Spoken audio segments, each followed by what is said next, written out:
Ayun, good morning mga bay, mga kabits, no? For today's video, for today's vlog ay aakyat tayo dito sa stockpile na mga bato. So yun, kita nyo yung ating stockpile na mga bato mga bay. O, tips ko pala sa inyo sa mga nagsisimula pa lang, kasi may nangyari na tong ganito sa ating kaibigan. Pag ganito na mga bato o boulders, lalo na pag hindi patag sa babaw, sa taas, huwag nyong akyatin kaagad. Kailangan nyo munang ipantay o ayusin yung hangin yung madadaanan mga bay. Dahil yung ating kaibigan dati ay natumba. So pag ganito mga ipatay nyo muna yung madaanan o mapakan ng yung unit. Tara, aakyat na tayo bago kayo umakyat mga bay.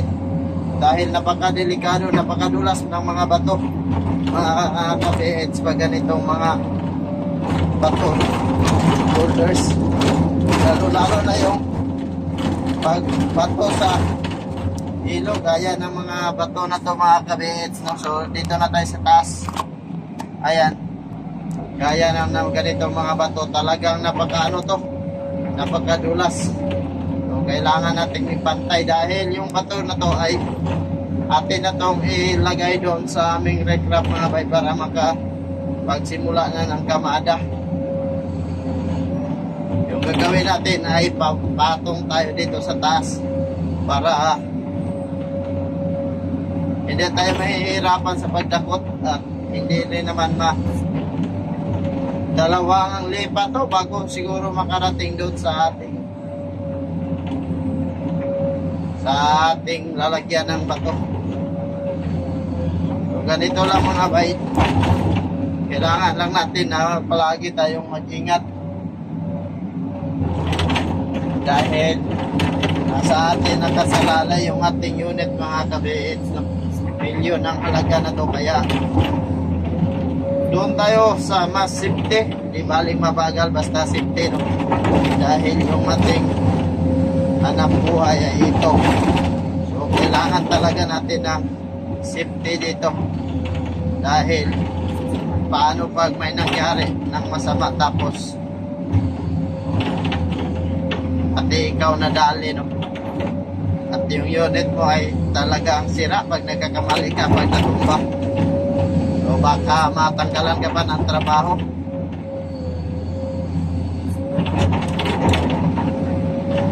So ayun, kailangan nyo yung pantay lang, ganyan lang bago kayo mag-apak. Siguraduhin nyo na yung mga bato ay siksik na talaga, kasi napakadulas ng mga bato apakan mga bay. Kunting galaw mo lang dyan, baka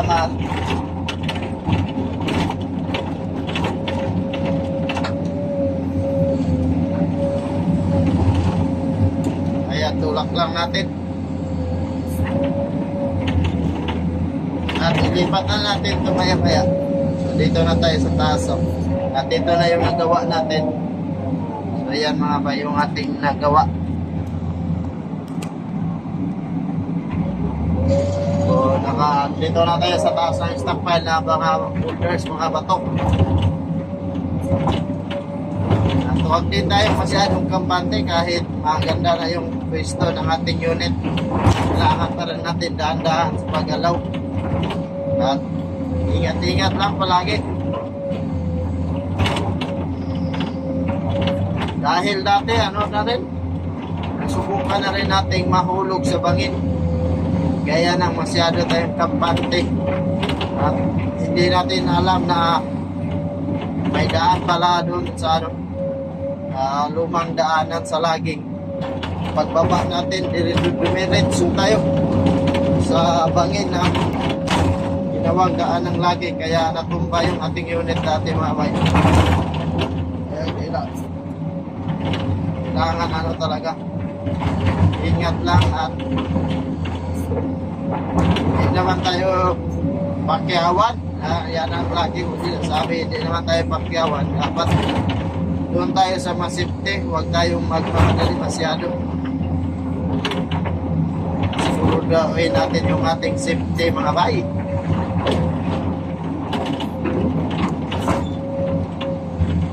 Ayan o.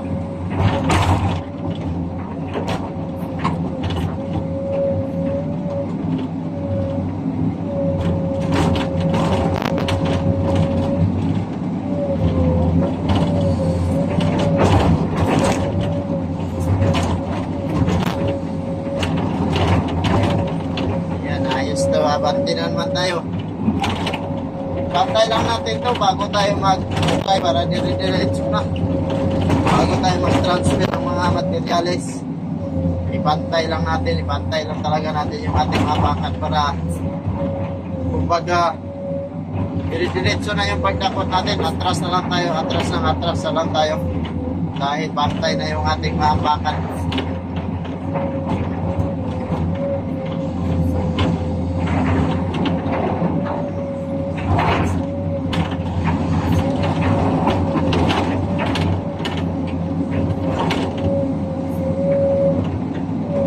Banti ulit tayo. Yung ating mga kaibigan, mga pakyawan, ayan o. Tinanggalan na nila ng purma yung ating binuhusan nung kahapon. So, natanggalan na yan ang purma. So, ang ano dyan, ilagyan na yan ng bato. Para makapagkamada ng mga kabiits. Alright.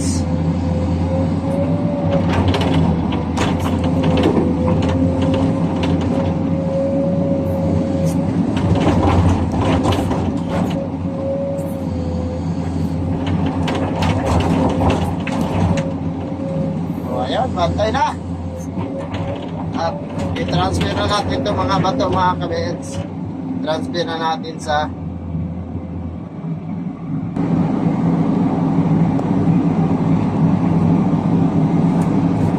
ayun, transfer na natin itong bato. Dalawang lipat yung ating gagawin dito. Dahil hindi makaya ng isahan, no? Lagay natin ito dito, mga kabits. So, yan, lagay natin dyan. Para maya-maya ay isang dakot na lang. Diretso na tayo. Diretso na lagay doon sa kanilang binubuhusan ng mga bay. Mga kabits, no?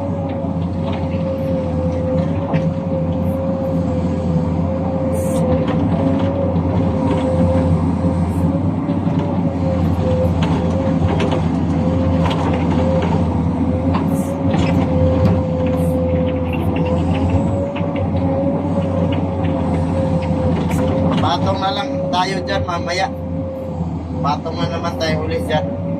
Ang bato na yan ang ating ilagay para diretso na doon sa para kamada na. Para pain na ng bato para sa recraft, mga kabits.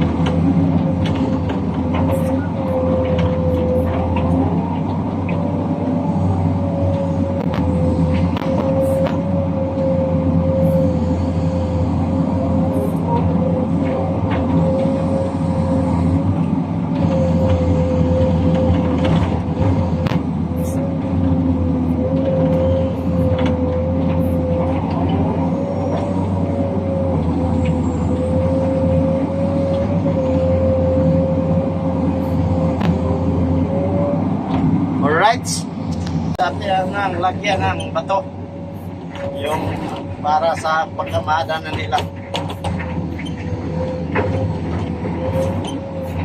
Ito na lagyan na natin para may kamada na sila, no?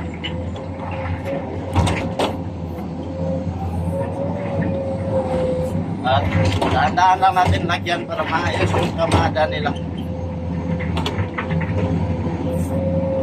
Huwag lang natin biglain para hindi na sila may hirapan at hindi gaano gumuhog yung mga bato.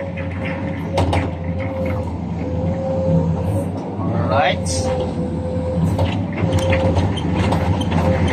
Bato lidar na. Ayan na, mga bay. At kanila na rin ginawa ng battlefield para sa guide ng pagkamada mga kabihets. So,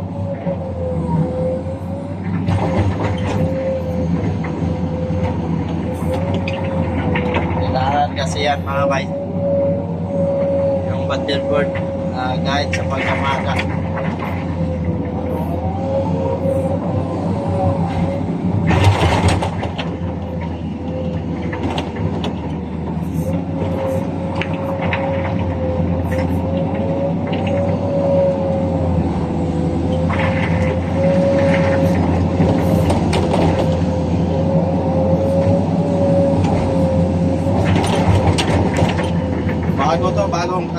Bagong pakyawan. Tingnan natin kung marunong ba talaga to. Taga rito yan sila eh. Kaya sila yung in-endorso sa barangay kapitan dito. Yun din ang ano,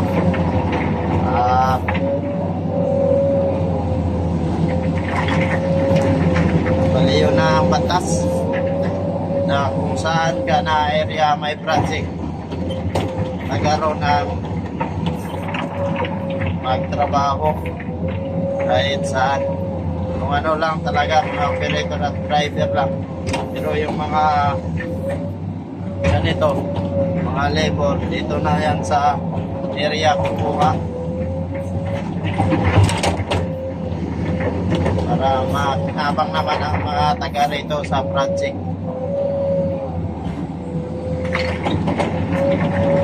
Alright, so mga bay, so ganyan lang.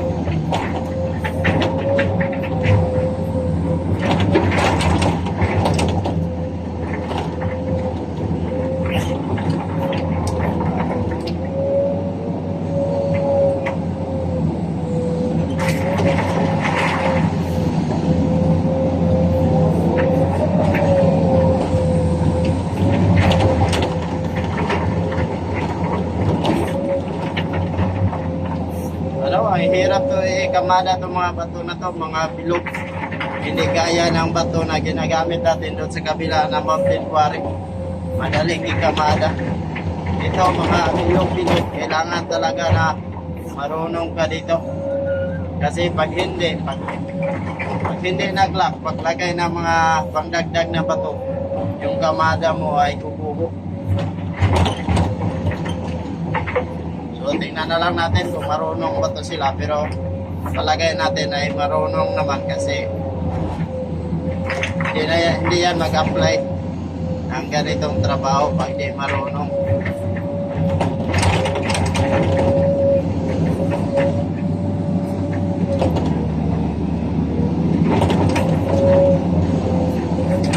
Kunin lang natin itong malalaking bato ganito. Kasi hindi na yan nila kayang buhatin.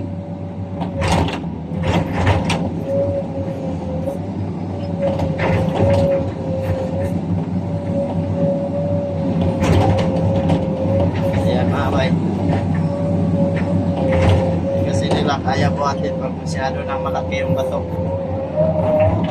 Dapat mga ganito lang kaliliit yung mga ilalagay pag nasa bandang taas na, kasi ito na yung una nila ng pagkamada mga bay.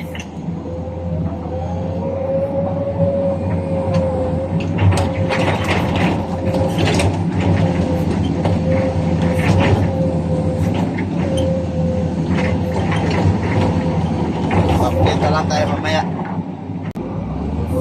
Ayan, patapos na tayo sa ating paglalagay ng bato. So yun, may mga bato na at kunti na lang yung kulang, so naglagay na sila ng battlefield dyan para makakamada na rin ngayon. So dito na lang banda, kunti na lang yung lalagyan natin ng bato.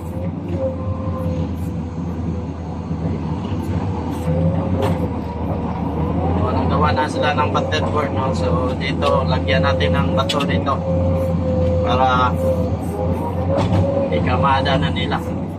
Pero yung mga naglalakihang bato ay doon natin lagay sa ilalim para hindi naman din sila mahihirapan. Kawawa naman din Kasi yung bato dito ay ano lang to ata. Pinunan lang ng buhangin sa ating supplier. Yung mga maliliit. At saka yung mga oversize nasama na. Hindi talaga to hit size yung mga bato dito. Kumbaga, halo-halo na, may oversize na. Kaya ano, may kasing laki na ng gram. So, kailangan natin ipailalim yung mga naglalakihang bato mga bay. Para hindi na sila gaano mahihirapan pa.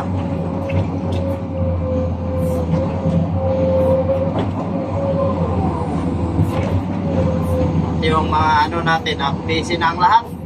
Yung mga dalawang kasama din natin nandun. Yung isa naman ay nag-assist, nag-canal doon para sa pagpormahan na naman yung pundasyon. Yung isang kasama natin na green ang kulay ng kanyang bako. So yung dilaw ay siya yung taga-tanim ng seed pile mga bay, para kapitan sa pundasyon. Alright.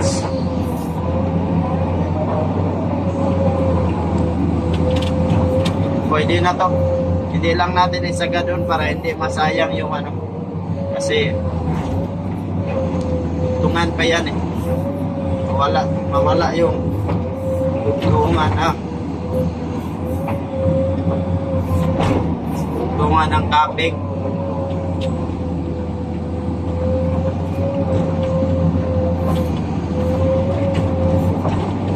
Ayan mga bay.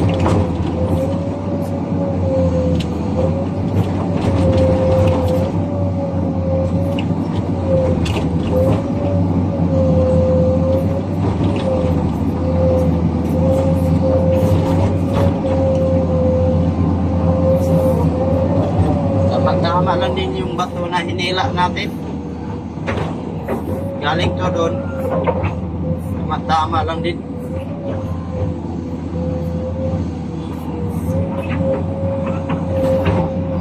At wala na tayong pangdagdag maya-maya. So maghila na naman tayo kasi yung dump truck kasi nag-absent yung driver. Kaya wala tayong magamit na dump truck sa ngayon. Pwede naman natin gamitin yun pero tinatamad na tayo kasi busy na rin tayo. Kumbaga akyat baba na tayo sa ating unit. Tayo ang mahihirapan masyado. Yeah. Stays lang muna tayo sa paghila-hila dito. Akyat baba, makakapagod pag akyat baba kasi sa unit. Okay lang sana pag may nag-operate sa ating unit. Kaso tinanggal na nila yung ating helper. O ano na sana yun, maasahan na yun sa mga ganitong gawain na hindi gaano kahirap. Marunong na yun, marunong na.